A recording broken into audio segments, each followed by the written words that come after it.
record. Boom. There we go. I just appreciate all you guys and gals being on the call as leaders, because this is that time of year where there's so much going on and so much required of you. And each of us kind of have a different pattern.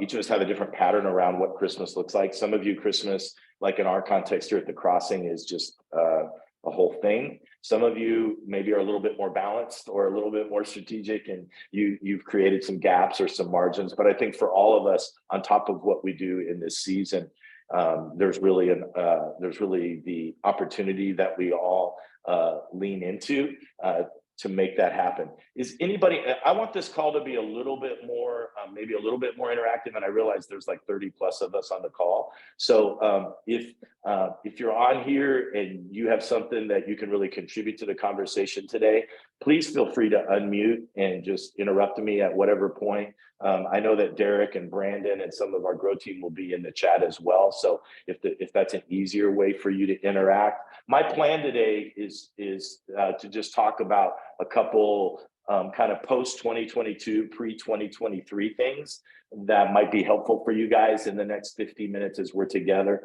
But I'm curious, as you guys are ramping up into Christmas, just as kind of a tee up, anybody have some kind of a knock out of the park engagement strategy that they're using for Christmas? I don't want to hear about your flying angels and all of that. That's cool. Love it. But I'm talking about like something that maybe your team has discovered, or maybe you don't even know if it's like a thing, but you think it might be, that we'll hold you accountable when we get back together in January, but something that you think might be helpful for us as a kind of a network.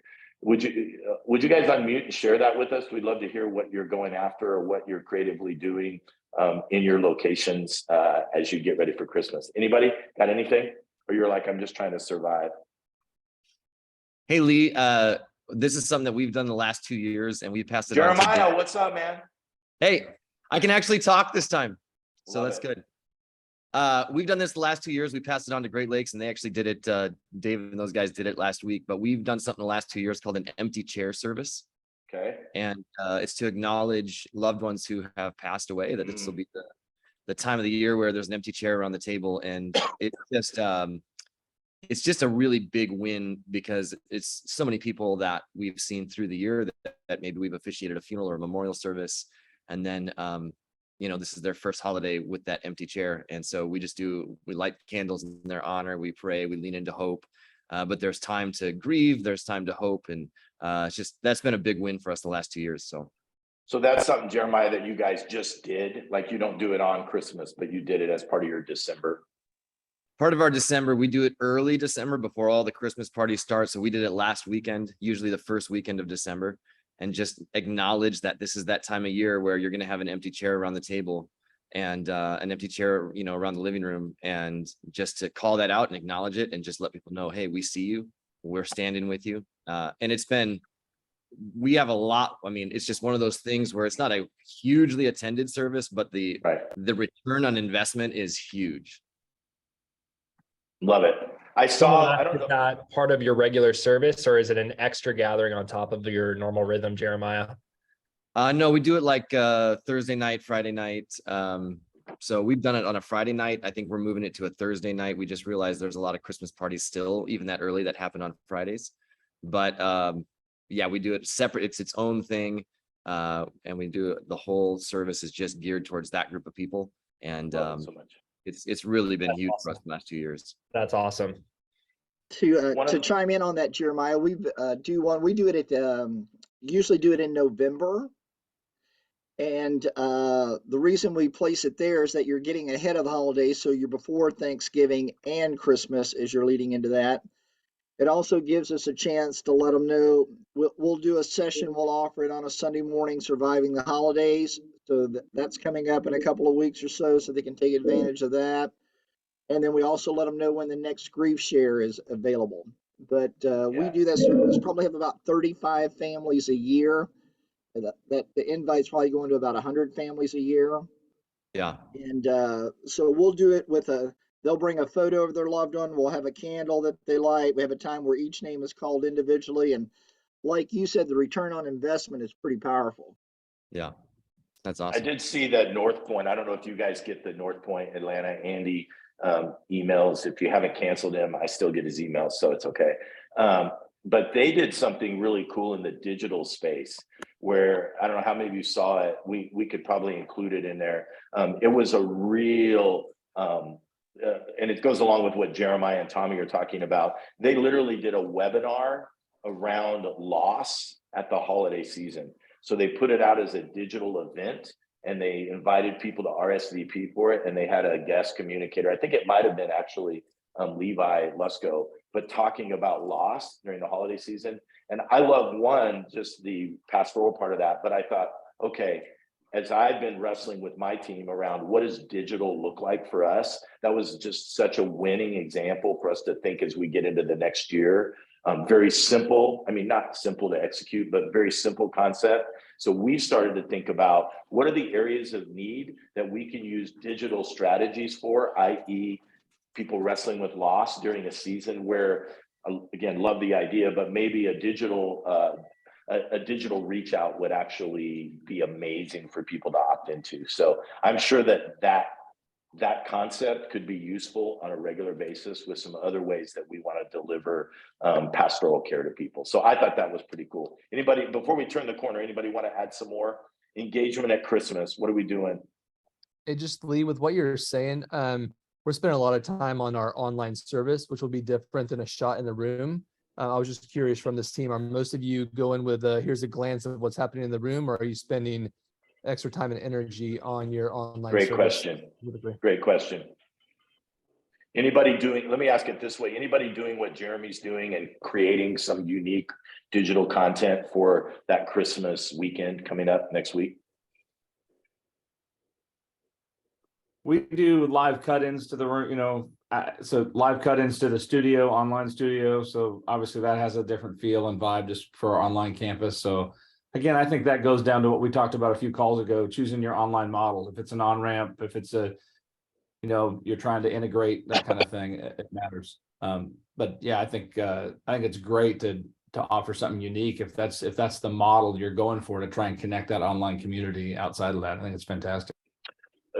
Let's I'm going to keep unmute when you're ready. The reason I wanted to have this quick convo is because most of us can't do anything about what we're hearing now, but potentially there's some things that we can accumulate for the future, right? Because unfortunately we have these conversations post, but I would love to hear a few more if you guys have stuff that at least we can bank for the future that would be helpful. Again, towards engagement. Lee, how are we engaging people? Yes. Lee, I'll throw one in real quick. This is Brandon from Compass Church in Grumman. Please, Brandon. Yep. One of the things that's been a secret sauce for our church, and it seems so simple, but it's really effective, is we assume that people don't know how to invite. We just assume when we're hosting this weekend, we're assuming that they do not have a clue how to invite someone. So instead of saying for 3 weeks, hey, invite your friends, invite your friends, invite your friends, invite your friends, we're assuming they have no idea how to do that. And so we're showing them, hey, here's a text you could send to a friend. Here's the sample text. Here's actually what you could say to somebody. It sounds so simplistic, but it actually has created people like, oh, I can do that. I could send that text. I could do that. Right. And I think so often we spend 3 weeks going, invite everybody, but no one really has a clue what to do or how to do that. And so the instructions are really clear, and I'm happy to send those and share those with anyone. I've got a whole sheet on that I can pass on. One of the keys to this it's awesome, Brandon. One of the keys to this conversation is exactly this, of going in the midst of Christmas and all the things that it demands, and however you run your Christmas services or leverage December. You've heard me say this from day one of us getting together in this context.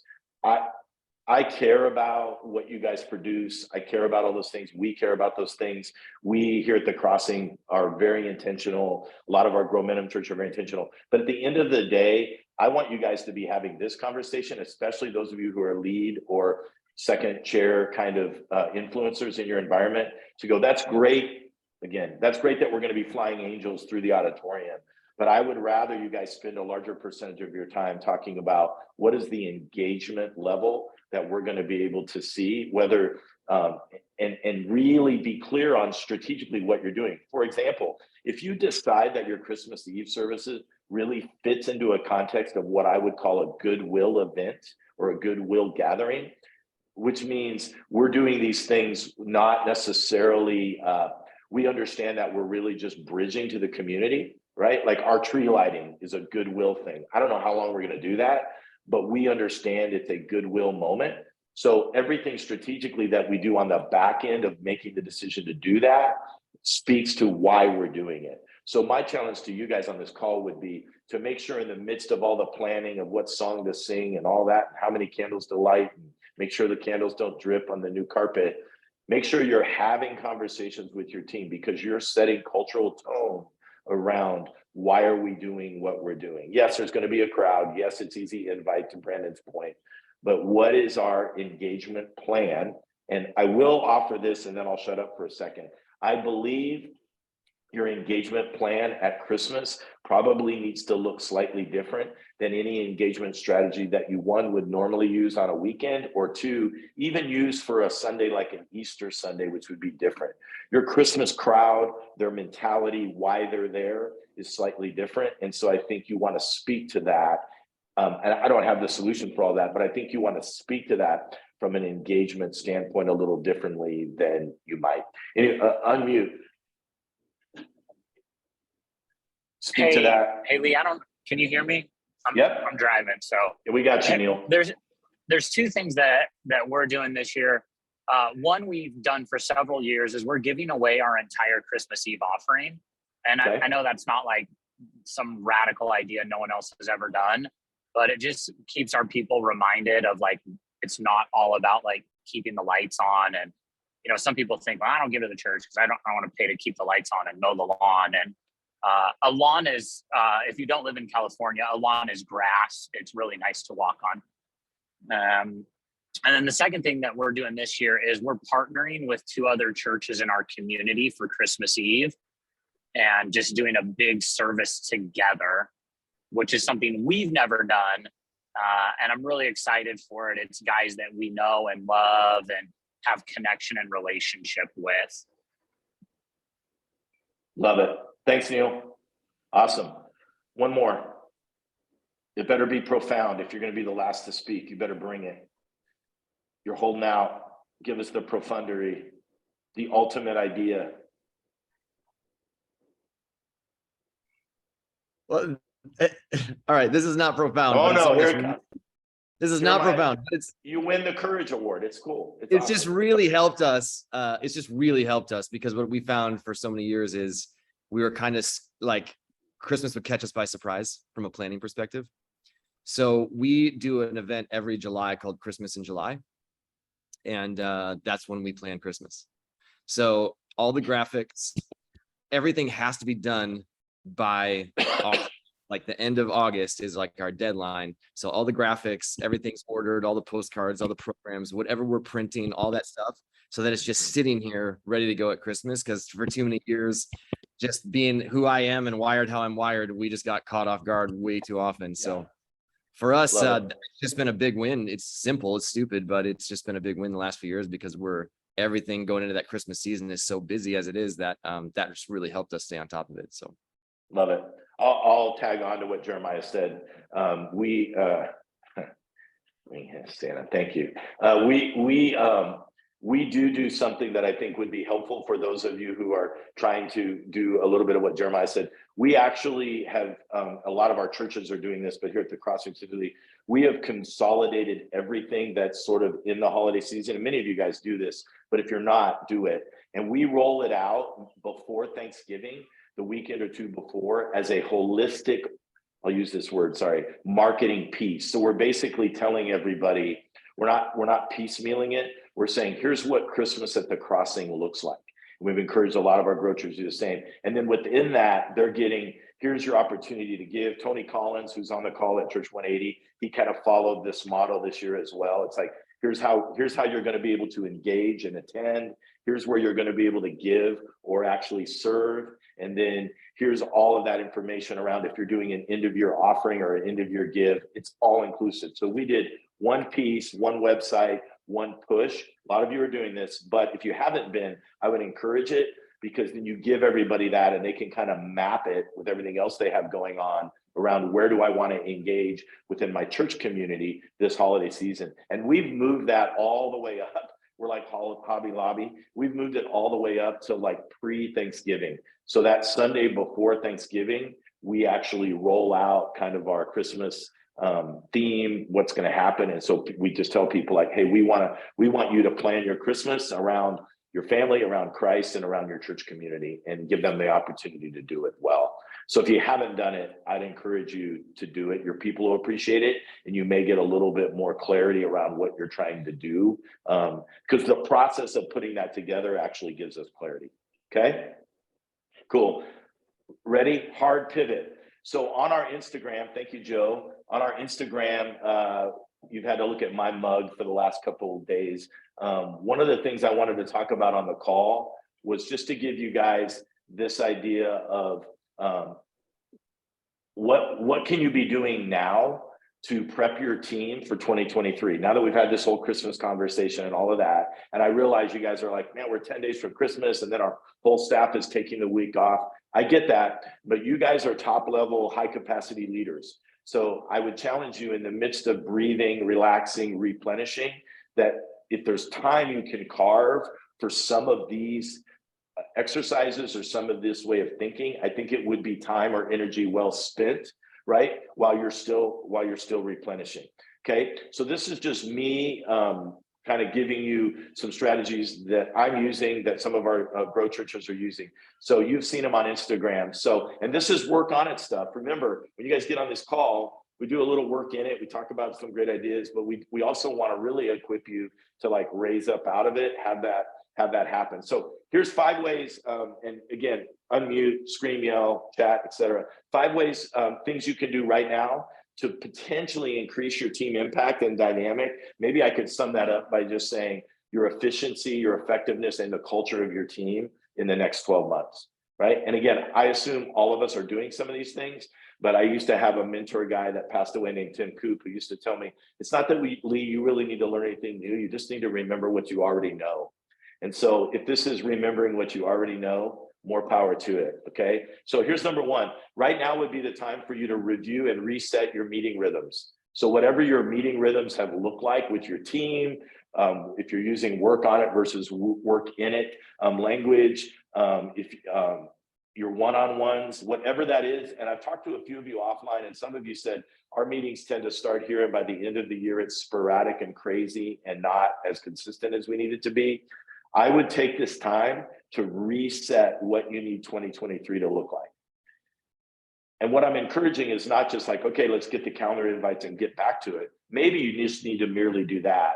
But if you have gotten off with the rhythm, it's probably helpful for you to actually evaluate the rhythm as well and figure out, is there a reason why we got off? Is our behavior around gatherings and meetings, is that just laziness or lack of discipline or whatever? Or is it because our rhythm is actually not great based on what we're trying to do and getting the right people in the room and the right teams? And so I don't have anything to say around what you should or shouldn't be doing, except that I think this is the time to reset it so that first or second week of January, when you reconvene, you can reset your team around that. The one item I would give you is for those of you that are trying to run some work on it conversations with your team. Unpacking that again, you guys, it's the idea that like work in it, work on it, that our natural drift is going to be to the work in it. All the tasks we have to do, all the responses, the slacks, all of that. You need to have a rhythm within your team of setting aside time for your team to do the right appropriate work on it, conversations and collaboration. What I have found and what our team has found is it's harder to do that within the same meeting context. In other words, you might be able to pull it off, and more power to you. And if it works for your team's rhythm, go for it. But we're typically finding that if you try to split a meeting and work on it part of the time and work in it, that it's not going to be as effective as actually setting aside whatever rhythm of your meeting at least once a month to say the agenda of our gathering is working on it. We're not going to talk about who left the back door open and I need more staff and who didn't sweep that room and blah, blah. We're going to talk about, we're going to raise the team up to that level. Now, work on it could look different depending on the team or the department. But all that to say, review and reset your meeting rhythm. Anybody want to comment on that?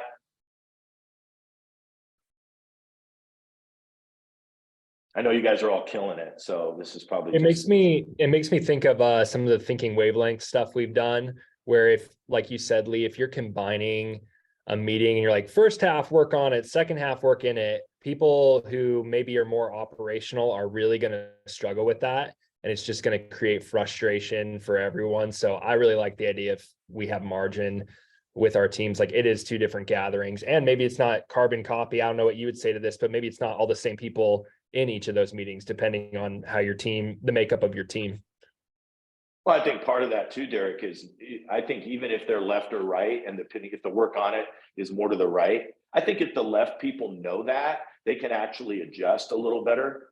But if they think they're in something else and all of a sudden we're doing high level thinking and they're just like totally frustrated, because when the work on it's happening, what do we always say? The work in it isn't.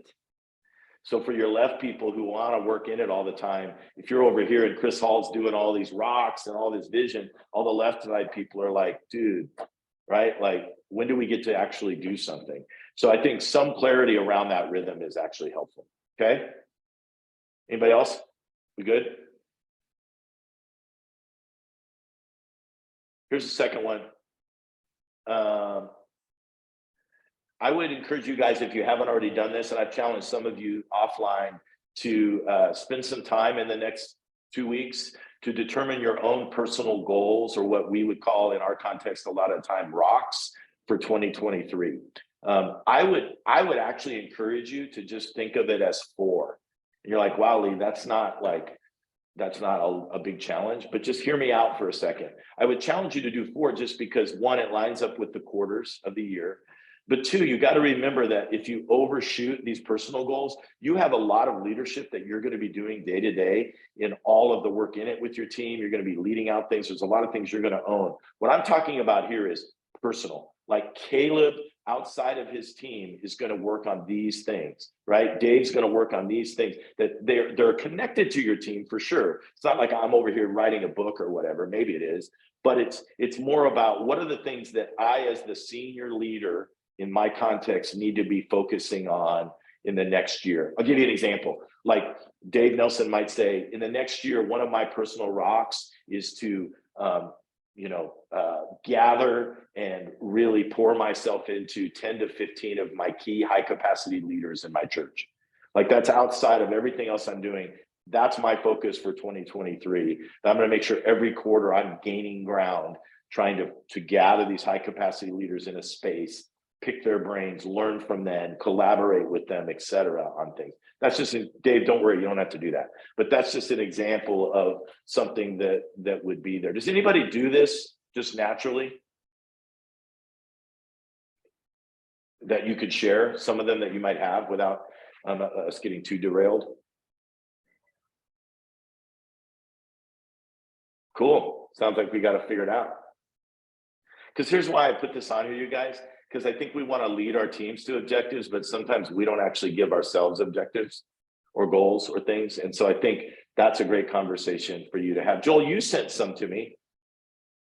Joel, you text them to me. Not sorry to call you out, but do you have them in front of you? Yeah. One of mine was, them. We want to hold you accountable. So we're having a vision night middle of January. So one of them was to develop a compelling vision message on that gathering. We're going to have our leaders and volunteers in the church a part of. Increasing our giving by 7% was another goal that I want to focus on. So there's a couple of them. Awesome. Anybody else got something that they would share? I'll make the screen bigger. Derek texted me. He said, we can't see the screen. How's that? Better? Nod your heads. Yeah, you guys are going to get all of this anyway, but my bad. Anybody else? Cool. The last line there, somebody mentioned it. I think Brandon mentioned it in the chat. Some of you guys may not be comfortable with this, but I'm going to say it anyway. I would challenge you to maybe in that first part of January, depending on your culture, to actually share those personal rocks or goals with your team. To let them know, hey, here's what I'm going to be focusing on, so that you guys in some ways, in an appropriate way, can hold me accountable. Is that fair? Here's number 3. Lead and participate, and you've heard me talk about this before, in what I call an SCS process. This isn't unique to me. I've heard Lencioni and some others talk about it, but this is a powerful tool, you guys. I'm going to tell you how to do it, and I'm going to tell you how to take it next level. You got to decide whether you want to take it next level. The way you do it is you just basically ask the questions as you set out those goals. And maybe you do this first, but you say, in the next 12 months, number 1, what do I need to start doing? What are the things that I'm not doing that I need to start? 2 or 3 items, okay? I haven't been doing this. I haven't been, I haven't been doing leadership development the way that I should. I haven't been paying attention to whatever it is, okay? Number 2, what are the things that you're doing now that you want to make sure you're going to continue? Like, you reflect on the last year or 2 and you're like, wow, the more time I spend doing that, the more traction and vision and impact I have. You're like, I want to make sure that that doesn't get lost. That sounds like a question, when I first present it to you guys, that you're like, yeah, I don't really get it, or maybe that's going to be easy. My gut's going to tell me that that may be a little more challenging than you guys think when you sit down to actually do it. To go, because we all want to do new things, right? And we want to quit doing things. But what are the things that I know that is the most important things that I'm doing, okay? And then finally, what are the things that I need to stop doing? Okay, now that could be a couple things. One, that could be I need to stop and somebody else needs to do it. Or it could just be, we just need to stop doing that. I just need to completely stop. It's not a handoff or an empowerment or a delegation. It's just a stop, okay? 2 encouragements. Number 1, I would encourage you to do the exercise in combination with your personal rocks. But I strongly would, you could even do this right now with your team in the next day or 2, but definitely in that first week or 2 at your first gathering, have your team, however you would define that, direct reports down through your chain, have them do it. Have them run this exercise, and then here's the part that gets a little juicy, is have them sit in the room and share it with each other, right? Have them share that. If you really want to go next level juicy 2.0, put yourself in the chair and have them answer the questions for you. Don't do that for everybody. That's not fair. But you as the leader, if you're bold, Adam could sit in the room with his team and go, hey, we all did this exercise. Now I want you guys to, how would you answer this for me? Here's the thing that 2.0 that Adam needs to start doing, continue doing. And here's what we as a team believe he needs to stop doing. It could be a little juicy. Now that's Lee's new clothing line will be coming out in 2/23. It's called Juicy 2.0. Be looking for that. We're going to drop that in about a month. Juicy 1.0 is having everybody share. Juicy 2.0 is putting yourself in the chair and having them do it. You guys, I'm telling you, not all of you will do it because you're too chicken. But if you do it, your team's going to give you such great feedback. They're going to tell you like, dude, if you would stop doing this or keep doing this, when you're doing this, when you're engaged with us in this, or we're doing that, you're going to get so much feedback that's going to be positive, and they're going to feel like they're investing a little bit in you. So how many of you guys are like, there's no freaking way I'm going to do that?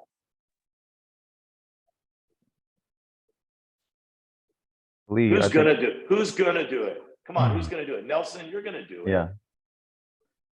Nelson's going to do it. I just know I'm open to anything, man. Yeah. I know you love that. You just want him to tell you, like, boom, go. I'm sorry, I interrupted somebody.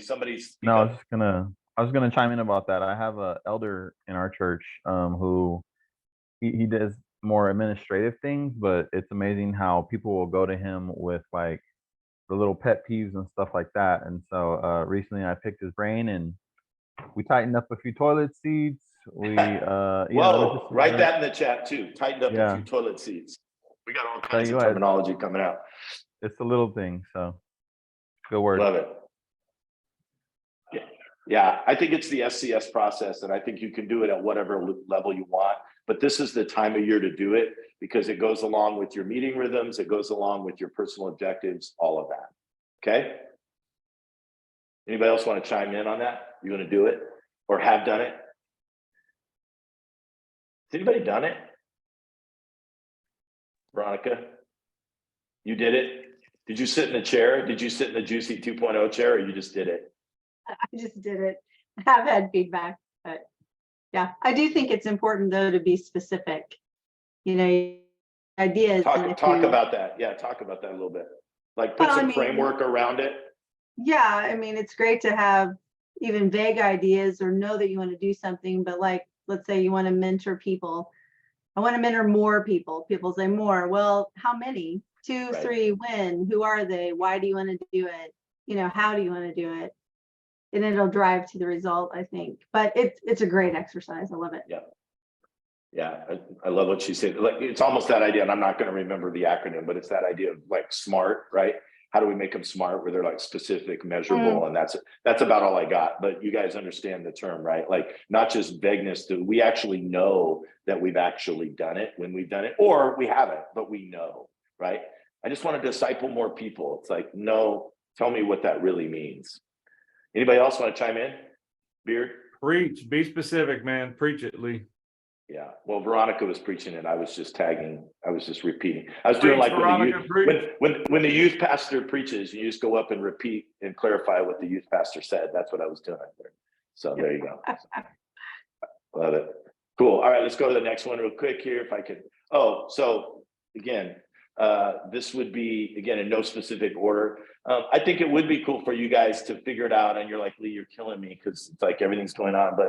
And when I say a day, I don't know if I'm talking about you need to go up into the woods, but I think some degree of intentional prayer for your team, both personally and professionally, would be really helpful during this time to kind of really kind of soften and actually get a Holy Spirit perspective on your team. Maybe there's people on your team you're struggling with, don't know if they're going to make it. Maybe there's areas that you need to just clarify in your relationship with them. And it's before you go to them, before you start, continue, that stuff needs to be bathed in a spiritual context to allow God to speak through that. I think this probably should have been number one. So it's not in any order, but just the idea of you going, hey, I'm going to take some time to lift my team up before we do some of the hard work of digging in is appropriate for us. Okay. And here's the last one. Then it's the same exact thing, but then it's you sitting down one-on-one with your direct reports. You know, it could be 1 or 2 people, depending on your team, depending on your structure. And with them, talk about, and if you're running like 10-3-1, if you're running some of that vision process, this, I again would say, would be a little bit outside of that, but to really talk to them about what are their own what are their own personal objectives or rocks for the year, and do it with them or hear it from them because of this down here where you guys see my cursor. Because I think if you're going to lead your team at a high level, and you guys are all high capacity leaders, you need to understand what they're trying to accomplish both personally and within the org. And I think some one-on-one around that is helpful so that you can do these things here, so that you can help them prioritize, so that you can actually say in the conversation, I agree with that as a priority, or I disagree with that as a priority. How do we do that? You can collaborate with them alongside their journey of trying to get there. You can, as their leader, eliminate barriers that might come up. And then obviously the last thing is you can hold them accountable for those rocks that they choose to lean into. All right. Before we go to the last one, anybody want to just comment on any of the 5? I'll go back real quick. Review and reset your meeting rhythm. Love to hear from some of you on that. Determine your own personal rocks for 2023. Share with your team. Do the SCS process, whatever level of juicy you decide to do that in. Set aside one day to pray specifically, personally, and professionally for your team. And then finally, make sure you're collaborating with your direct reports, however many you have, on what they're specifically going after, and keeping in mind what Veronica added to the conversation, which I thought was good. I want to overview it with that, is make sure they're not just throwing generic stuff out. Like let's hold them to some degree of accountability, whatever that looks like around these things. Jeff Bachman, assuming you do some sort of yearly planning already, how does this fall in line with good, bad, or good, or is it new stuff? I think it's both, Jeff, but somebody else speak in. I think in some cases, if you've done some planning and you've done some of this work, I think this turning of the calendar is a great point to stop and do. If it's only some clarifying work there, I think that would be important. If you haven't done it, then I think it sets the bar.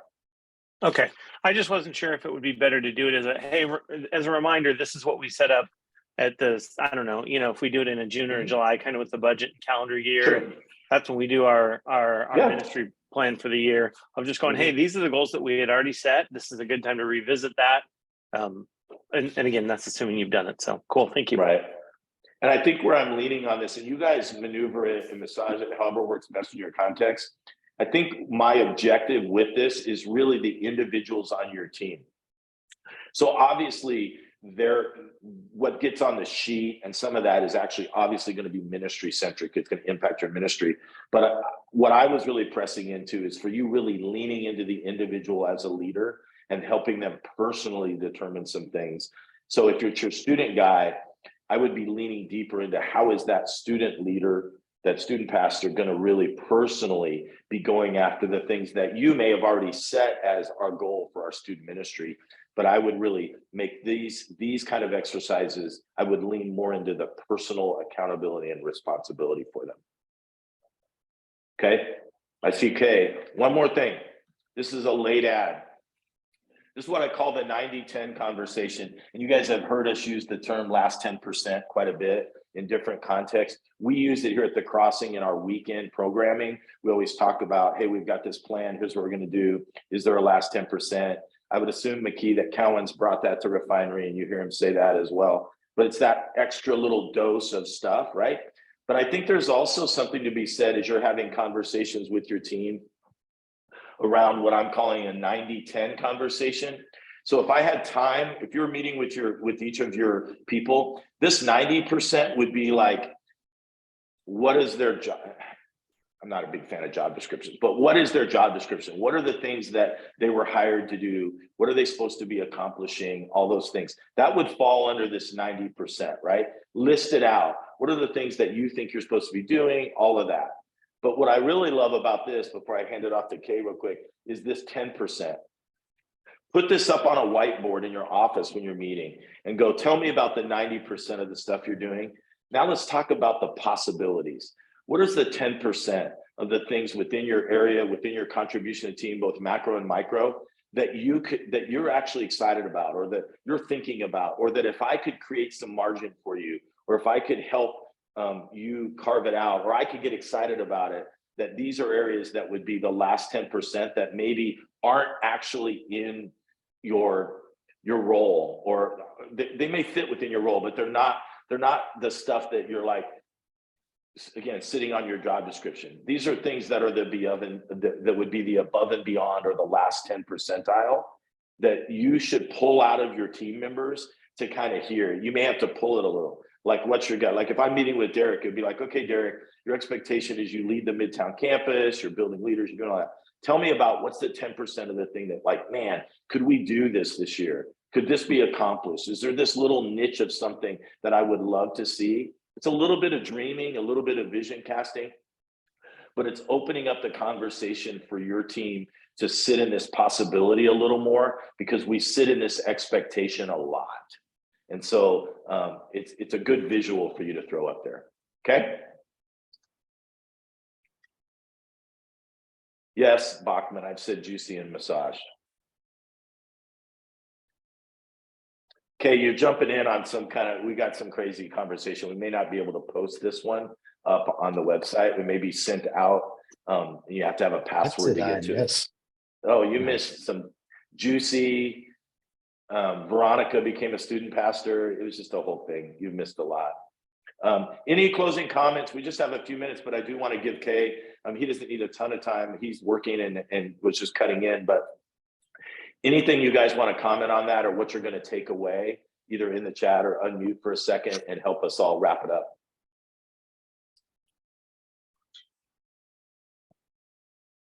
I'll hang up and listen. Anybody? Cool. I think it's good stuff. We'll get it out to you in the deck, so you're going to get this that you can work with your teams on. Okay, Chung, what's up, my friend? Hey guys, so one of the things sharing? Yeah, I'll share. And if you can I gotta enable the make you a screen share. host, yeah. Yeah, that's however you want to do that. One of the things that we were talking about was that obviously Christmas here is in the next couple of weeks, and you guys are fully focused on that, and your staff is. But as you go into the new year, one of the things that we would encourage is we've talked about this framework a lot around Church on Mission, and whether this is the framework that you use, or maybe it's a different framework that you use. But basically, one of the things that we would suggest is what would it look like to be able to take your teams and do a little bit of evaluation towards that. So one of the things that we like to do around this is that if you were to draw this and gathering, and we've got definitions, we'll put that in the deck that you'll receive after the call. Around what all of these mean: gather purposefully, connect deeply, serve selflessly, give generously, influence daily. But one of the things that we would love for you to encourage is, whether it be your lead team or maybe the whole staff, is to be able to have a conversation and grade out each one of these in the beginning of the new year. Maybe the first week, the first staff meeting, to be able to say, hey, where do we believe that we are at? And what we're encouraging is around this, the grading scale is the green, yellow, red. And so literally you talk about it and you would grade, the gather purposely. And you basically say, okay, hey, do we think that we are, that people are gathering in a purposeful way, that it's actually moving towards engagement, all those type of things, and say, do you believe it's a green, yellow, red? And how we do this in the room is basically, you say one represents green, 2 represents yellow, 3 represents red. And so you don't have the group think thing going on. You basically say, all right, raise your number that corresponds to the color that you think we're at on that. And if you could do that on the count of 3, 1, 2, 3, and then everybody gives their number. And then you summarize all of that together to be able to say, okay, that's a solid green. All right, so gather purposely is a solid green. Great. Let's move to connect deeply. How are people getting into small groups? How are they, is authentic community happening? Is accountability, belonging, care happening in these? What's the pipeline in which people are getting into a small group? Okay, well, people are in count of 3, 1, 2, 3, and you got some yellows and you got some reds. Maybe the average between the yellows and the reds is an orange, right? So then you grade that orange. Serve selflessly. Let's go through that. All right, well, kids ministries is suffering and they don't have enough volunteers. Guest services, we want the guest services volunteers to be younger, to represent the church. Man, we got some work to do, but at the same time, people who are serving selflessly. So let's rate that a yellow. So all that to say, what would it look like to be able to, in the beginning of the year, to be able to grade these things out, so that as we look at these things, we can say, all right, if giving generously is red, then what's the next thing that we need to do to be able to turn that red into a yellow, so that that yellow turns into a green, right? So what is the initiatives? What's the effort? What's the energy that we need to do around that? So one of the things that we're true believers in is that when you do an assessment like this, what it reveals is the lowest slat. So this is an illustration of a bucket where basically, if you have a wooden slat around the bucket, the lowest slat is where the water will run out the fastest.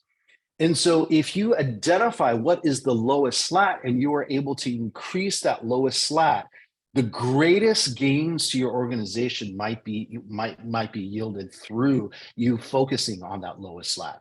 So merely what this exercise does is to be able to say, you know what? Giving generously, we have the most meat on the bones that we can attack this, so that way we can be able to focus on that. And then you work on that for the next 6 months, and that thing turns yellow and green. But then there might be other things that might be red or yellow that you might. And so then the next 6 months, you might have to focus on the next lowest slat.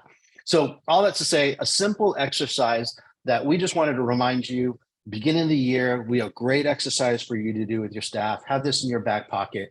We'll give you guys the definitions, but you guys can word it differently. You guys might use different language. If you don't, you can adopt this. However you do it, but use this as an opportunity to be able to get all on the same page, share that, and then work towards that initiatives to be able to increase that lowest slat. So that's all I got. Okay, it's good. Yeah, go. Somebody go. Okay, what role do actual numbers matter in this discussion versus people's feelings Because, right, like you could have a groups guy who feels like he's doing a great job, Yeah. but then you hold up the numbers in the meeting. You're like, dude, only 10% of the church are in groups. So this is a red, even though you feel like it might be a green.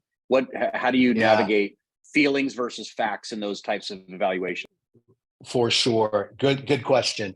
So it's got to be a mix of both at the same time, not so data driven, because the sense and the feeling in the room, I mean, unless everybody's completely off and only one person really knows, sometimes that comes into play with the give generously, because people will be opting out and say, well, I don't know how much people give, but they get a sense when we do a giving campaign, or when we do something like this, or when we have some initiatives around giving, do people respond to that? Do people give generously? So I think they have a sense, and that's really important to get. The reality is that you could do this all data driven. Yes. How many people are in, what percentage of those, but that's not necessarily the exercise. That's part of the equation that needs to be part of the discussion. But the sense in the room, the feeling in the room, the morale in the room around certain things, parts, points of engagements is just as important in this exercise. So another way to say that, Chris, is basically what happens is after everybody grades, basically you say, okay, tell me why you think it's a red. Tell me why you think it's a green. The beauty is in the conversation summarized to the ends of the average of what it is. And if you're going to be biased at anything, don't be afraid to put a red on there, because it's going to drive action, right? It's going to be able. Some people are really risk or red averse, like they don't want red up there, but nothing like the color of red as the color of opportunity, and color of like it drives action. It's like, we're not going to keep that a red. So all that to say, I think it's a mix of both.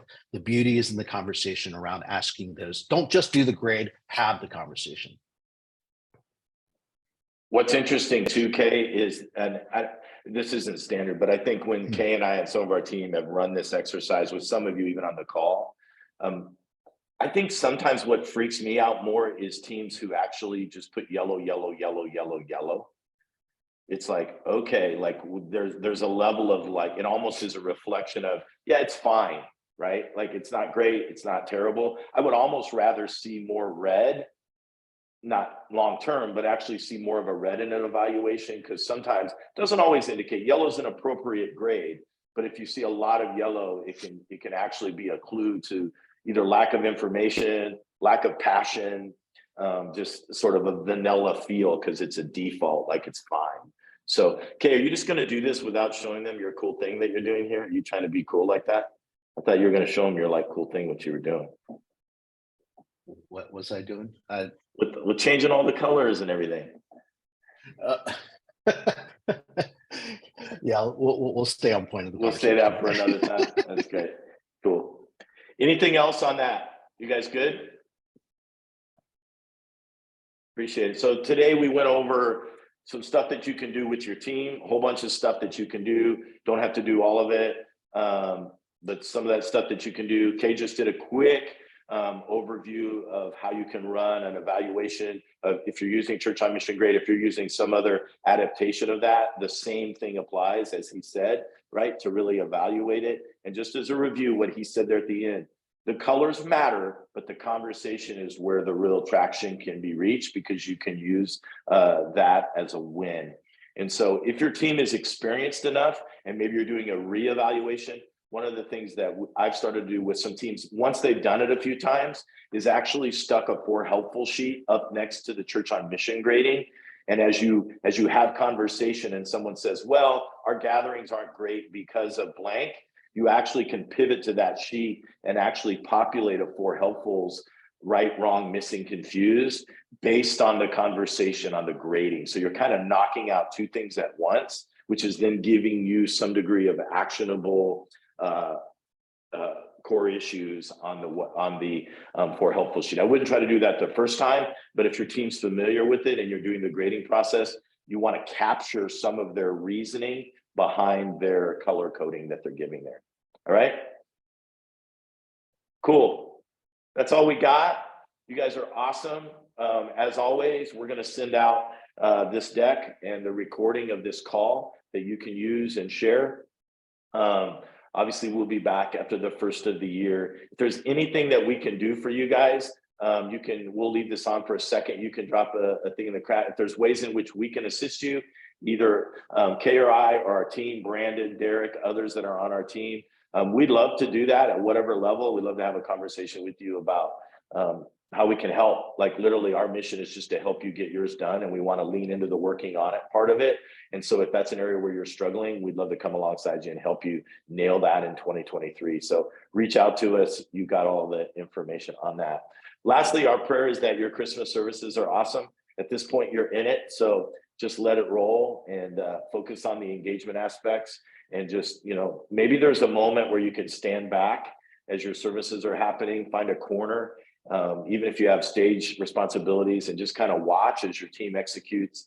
And as people come into the room, maybe there's a story or two that you'll hear. Maybe there's something that God wants to do in you during your Christmas services. Don't get so caught up in executing them that you don't at least find a corner, right? And just process the year, process what God's giving you this privilege and this honor to do, because it's really, really hard.